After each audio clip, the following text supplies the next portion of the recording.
जय श्री राधे, जय श्री हरि।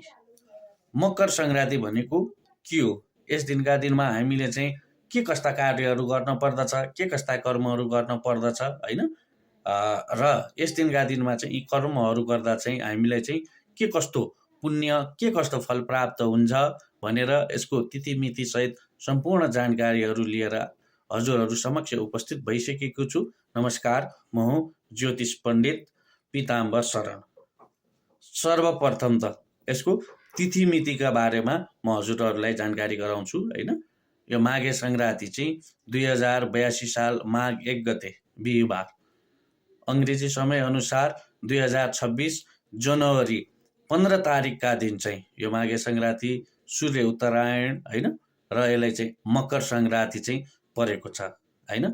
यस दिनका दिनमा चाहिँ भक्तजनहरू देवघाट क्षेत्र, बाराहा क्षेत्र, कन्काईमाई, त्रिवेणी, प्रयाग अथवा चाहिँ आफ्नो घर नजिकका ताल तलाउहरू, तीर्थस्थलमा पुगेर स्नान दान गरी पुण्य प्राप्त गर्नुहुन्छ।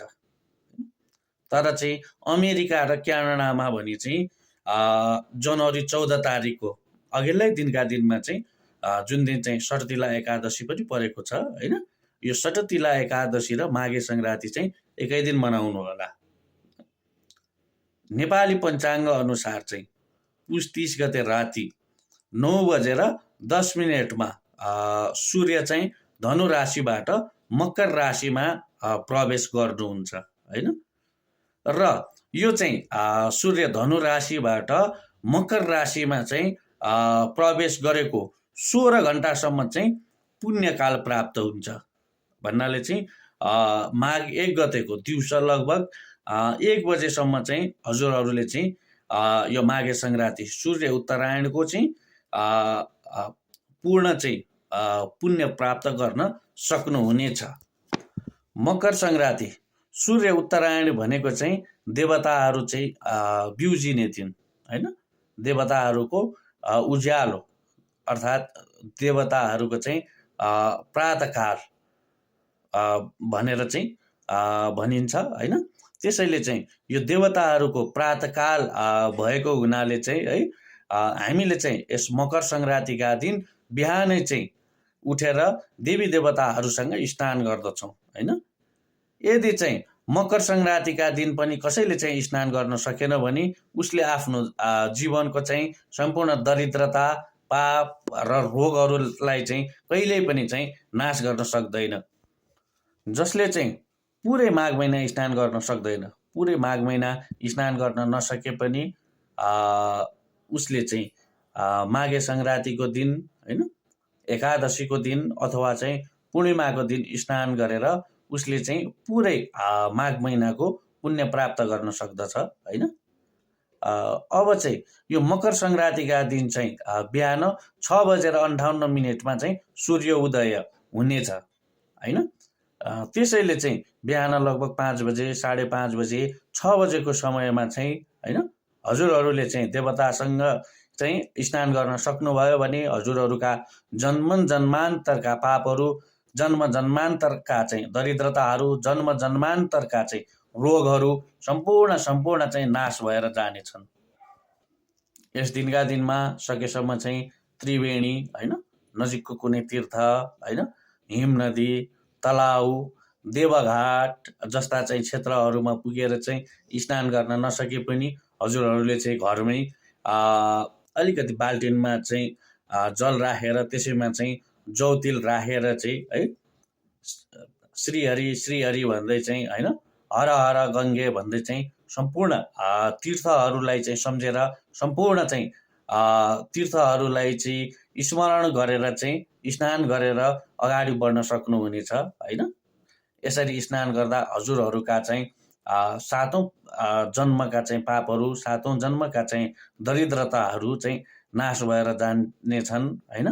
यदि यस दिनका दिनमा कसैले स्नान गर्न सकेन भने होइन उसका दरिद्रताहरू, उसका चाहिँ पापहरू चाहिँ अझै चाहिँ बढेर जानेछन् भनेर चाहिँ शास्त्रमा भनिएको पनि छ होइन। अब सुरुमा चाहिँ यस दिनका दिनमा चाहिँ बिहान उठेर स्नान गर्नुहोला। स्नान गरिसकेपछि सकेसम्म अर्घपात्रमा नभए चाहिँ कुनै तामाको भाँडोमा अलिकति जल राखेर होइन त्यसमा चाहिँ दुबो चन्दनहरू होइन इत्यादि राखेर चाहिँ है सूर्यनारायणलाई चाहिँ अर्घ दिनुहोला होइन र कुनै चाहिँ मन्त्र उच्चारण गर्न नसके पनि हजुरहरूले चाहिँ ओम सूर्याय नमः भनेर चाहिँ है सूर्यनारायणलाई चाहिँ अर्घ दिनुहोला होइन र यो अर्घ दिइसकेपछि घरमा चाहिँ थापिएका चाहिँ शिवजी होइन लड्डु गोपाल होइन शालिग्राम होइन गणेश इत्यादि देवी देवताहरूलाई चाहिँ अर्घ जल दिनुहोला होइन स्नान गराइदिनु होला होइन र स्नान गराइसकेपछि सम्पूर्ण चाहिँ देवी देवताहरूलाई कुनै वस्त्र छ भने नयाँ वस्त्रहरू चाहिँ